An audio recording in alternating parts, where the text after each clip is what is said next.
I am Clara Bennett. This year I am 82 years old, sitting here alone in the familiar room, looking out at the small yard with a few pots of chrysanthemums that have already wilted from the Arizona summer sun. I can't help but shudder when I remember it all. Even if I die alone, never ever have a boyfriend after the age of 60. That harsh truth is what I want to engrave deeply into the hearts and minds of every elderly woman like us. Oh God, I have been through it, and now I am telling it again, not to complain, but to warn. If you are thinking that you are too lonely, that one man will make life more beautiful, then stop right now. I swear to you, it is not worth it at all. Back then, I was 65 years old, just retired after many years working in the city administrative office. My life at that time was peaceful in its own way. Wake up in the morning to drink black coffee, read the newspaper. In the afternoon, go for a walk in the park near the house. In the evening, watch old movies on TV. But loneliness crept into every corner. Those long, endless evenings, the ticking clock sound like it was reminding me that I was alone. I didn't complain about anything because I once thought I was very strong. Then one afternoon in April 2009, I went to the Community Center for Seniors in Phoenix. They organized a social dance, old music from the 60s playing, everyone laughing and talking lively. I only intended to sit and watch. But then he appeared. Harold, 68 years old, tall, the remaining silver hair neatly combed, a big wide smile like a young man. He invited me to dance a slow waltz. My feet at that time were still light, my heart beating strangely fast. We talked for hours. He told me about his salmon fishing trips in Alaska when he was young, about the small business he had retired from. I laughed more in that one evening than I had in the whole year before. When we said goodbye, he gave me his phone number and said, "Clara, tomorrow shall we go out for dinner? I know a really good Italian place." I hesitated, but then nodded. Oh wow, at that moment, I felt like I had come back to life. There was someone who cared. There was someone waiting for a message from me. You know, after 60, that feeling is very dangerous. The first few months were really sweet. We met 3 times a week. Sometimes it was just morning coffee at a small roadside place. Sometimes it was a walk along the Salt River, the cool breeze blowing, making me forget my age. Harold always complimented me on how beautiful I was, said that I was the smartest woman he had ever met. I believed him. I bought small gifts for him, a new sweater because he said the old one was torn. He also gave me flowers, those bouquets of bright red roses that I put right on the dining table. We shared memories.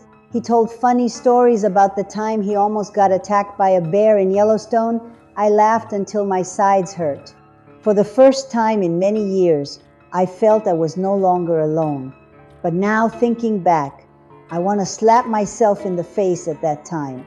Why didn't I see the first signs? The signs were small, but they were there. Harold often complained about his retirement not being enough to cover expenses. "Clara dear, last month's medical bill almost bankrupted me," he said one evening while we were having dinner at my house. I felt sorry for him, so I gave him $200 to help for now. He hugged me tight, whispering thanks. The next time, it was $300 because the car needed brake repair. I thought to myself, older men also have hard times sometimes. If I can help, then I should help. You all, don't ever think that way. My money is my money, for medicine, for small trips if I want. But I was blinded by feelings at that time. Harold started coming to my house more often, sometimes staying overnight. We cooked together, watched movies. He massaged my feet when my joints hurt. I thought that was love. Then tension started to creep in. Harold often got jealous of my female friends. "Why do you go out for coffee with those women so much, Clara? They're just jealous of us. I brushed it off with a laugh, but inside I felt a little uncomfortable. One time, my old friend Martha called to invite me to see an art exhibition at the Phoenix Art Museum. Harold overheard and sulked the whole time. "Don't go. Stay home with me." I canceled the plan because I didn't want to argue. Oh my God, at that time I had already given in way too much. Harold even told stories about his old investments, a real estate project in Nevada that he said just needs a little capital and it will make big profits. He asked if I wanted to join, only $5,000. I gently refused, but he stayed silent all day. Pressure like that, dripping little by little. Time passed. The relationship got deeper. Harold moved some of his stuff into my house, so it's more convenient for me to stay over. My closet now had his dress shirts added, my desk piled up with his papers. I felt annoyed, but I told myself I was being selfish. We took a short trip to the Grand Canyon. 2 days, 2 nights. Harold drove, told funny stories, but in the middle, he stopped the car on the side of the road because of chest pain. I panicked, took him to the nearest hospital. The doctor said it was just stress, but the bill came to $800. Harold didn't have full insurance. I paid it all. That time I started to feel tired, but I still tried. Have you ever wondered whether being alone is worse than having to take care of someone else until you're exhausted? My friends started to worry. My close friend Linda, who I had worked with, called one day and said straight out, "Clara, Harold looks like the kind of guy who takes advantage. I heard he had some debt issues in California before. Be careful." I argued back, said Linda was jealous, but deep down her words stabbed like a needle into my heart. Harold got more and more angry about money matters. "Clara, don't you trust me? Just 10,000 and my project will succeed. We'll be rich, travel to Europe." I hesitated, but in the end I transferred 5,000, saying just this once. He promised everything, hugged me and said he loved me. I believed him. Even though my heart had started to warn me, tension built up gradually. My health started to get worse. Constant headaches, high blood pressure. The doctor at the Mayo Clinic advised me to rest, avoid stress. But Harold was at home. He demanded I cook according to his taste, clean according to how he wanted. One time we had a big argument. He yelled, "You think you're old and no one wants you anymore? You're lucky to have me?" I cried, but I still apologized first. Oh God, I am so ashamed telling this again. Those sleepless nights, I lay thinking about my life, about the independent years before. I used to be proud that I could handle everything myself, from fixing the car to filing taxes. Now what? Harold controlled my schedule, even read the messages on my phone. "Let me see who's texting you." I let him because I was afraid of losing him. Then there was a real story I heard from the group of senior friends at the community center. Mrs. Evelyn, 79 years old, had also had a boyfriend after 60. He took all her savings and disappeared, leaving her in debt and with heart problems. Evelyn told it with tears streaming down. "Clara, don't repeat my mistake. Being alone is hard, but being cheated hurts 100 times more." I listened and got chills. I started writing down all the money I had given Harold. It added up to more than $20,000 in just a year and a half, but I still made excuses, saying he would pay it back. Harold promised, but he never paid back a single dollar. The pressure got bigger and bigger. Harold suggested we combine finances, buy a vacation home together in Sedona. He said it was our future. I refused, the first time firmly. He got sulky, didn't speak to me for 3 whole days. The house was quiet to the point of being scary. I sat alone, drinking tea, wondering if I was making a mistake, whether this late romance was worth the constant worries. You older folks like me, think carefully. Don't let loneliness push you into a vortex with no way out. I learned that lesson in the most painful way. Tension reached its peak when Harold brought in a stack of legal papers. He said it was an investment contract, needed my signature to protect us. That time my hands shook as I read it. A large amount of money, very large. I shook my head, said no. Harold's face flushed red. He shouted, "Clara, don't you really love me?" The argument exploded. He slammed the table. Things fell and broke. I was scared, my heart pounding. That was when I realized everything had gone too far. But the biggest decision still hadn't come. I hadn't dared to say the breakup words. I still hoped, I was still afraid, still stuck between feelings and reason. And then everything got even worse.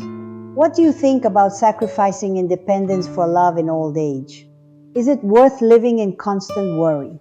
And if one day you meet someone like Harold, what would you do first to protect yourself?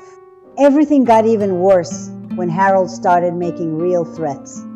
One hot June morning in Phoenix, he dragged a large suitcase into my house.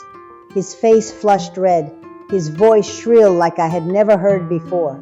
"Clara, if you don't sign the papers today, then I'm staying here forever. I'm not going anywhere. You think you can kick me out? Old already and still dreaming of independence, huh?" I stood frozen at the kitchen door, the hot coffee cup almost slipping from my hand. My heart pounded like a drum. Cold sweat broke out even though the air conditioner was running at full power. Oh God, only then did I see his true face clearly. No more big wide smile. No more sweet compliments. Only a greedy man trying to cling to me like an octopus. I tried to stay calm, my voice trembling, but I still spoke loudly. "Harold, get out of my house right now. This is not your house." He sneered, plopped down on the sofa, legs crossed, eyes glaring. "Get out? I've moved all my stuff in here already. Where's the money I gave you before, huh? You owe me at least $15,000. Sign it, sign the investment contract, then I'll disappear if you want." His words cut into my heart like a knife. I remembered all the times I transferred money, the cheap bouquets of flowers, the fake hugs. 15,000? Actually, I had given him more than 25,000, but he still demanded more. I turned around, walked straight into the bedroom, locked the door. My hands shook so much I had to sit down hard on the bed. Was I living in a nightmare? Or was this exactly the price of the loneliness I once thought was worth paying? The tension dragged on for the next 3 days. Harold didn't go anywhere, slept in the living room, ate food from my fridge, even used my phone to call his friends and complain. I didn't dare go out alone because I was afraid he would do something crazy. "Mrs. Linda called. I whispered into the phone. "Linda, he won't leave. I'm so scared." Linda yelled, "Call the police, Clara! Don't be stupid anymore." But I hesitated. Calling the police meant everyone around would know. My daughter in Chicago would worry, friends would gossip. I am old already, 82 years old. I didn't want my life to end in a scandal. That night I lay awake, tears rolling down. Have you ever wondered why you let someone else control your life to this extent? I asked myself over and over, and the more I asked, the more I saw how stupid I was. The climax came on the afternoon of the 4th day. Harold pounded on my bedroom door loudly, his voice growling. "Come out here right now, Clara Bennett. I'm not joking anymore. Sign the papers or I'll tell your daughter everything that you're an old greedy whore." I opened the door, stood up straight, even though my legs were shaking. For the first time in many months, I looked straight into his eyes and said loudly, "Harold, you are a scammer.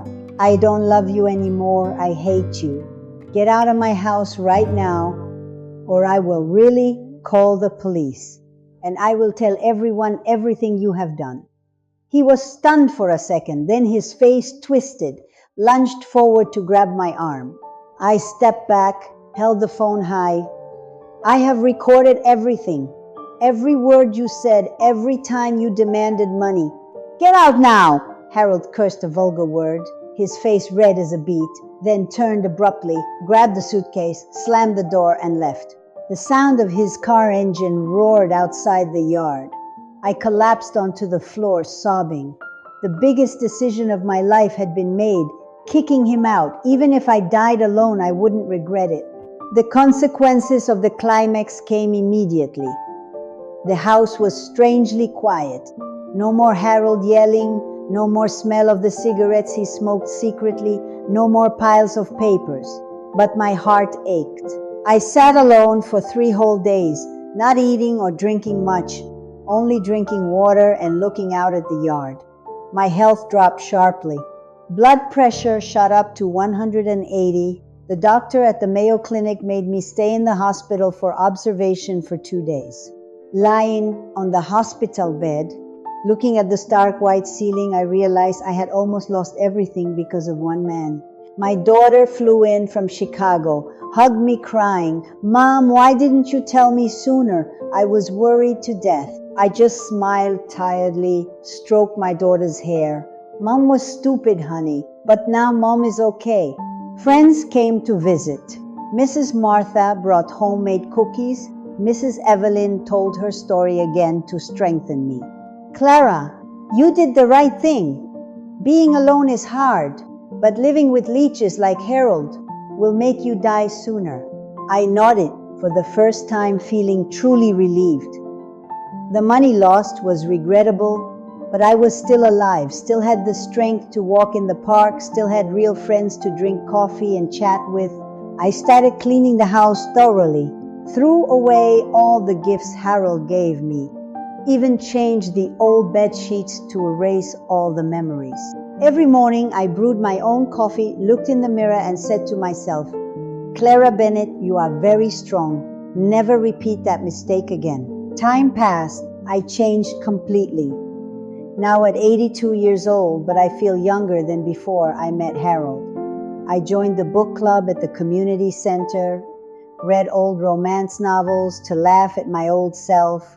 I even traveled alone to Las Vegas for 3 days, watched music shows, ate buffet until full without worrying about anyone demanding money. Loneliness is still there, especially on rainy Arizona nights, but now it is not scary anymore. It is a companion, reminding me that freedom is more precious than any fake embrace. I learned a big lesson. After 60, never think that a boyfriend will save you from loneliness. It only brings burden, stress, and sometimes total loss. Keep your savings for yourself, keep your health, keep your real friends. That is sincere advice from an old lady who has tasted enough of life.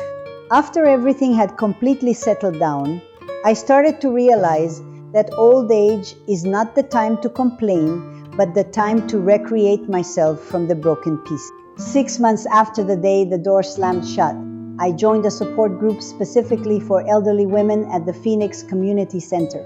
Every Wednesday, we sat in a circle with hot tea, sharing the secret fears that no one dared to say out loud.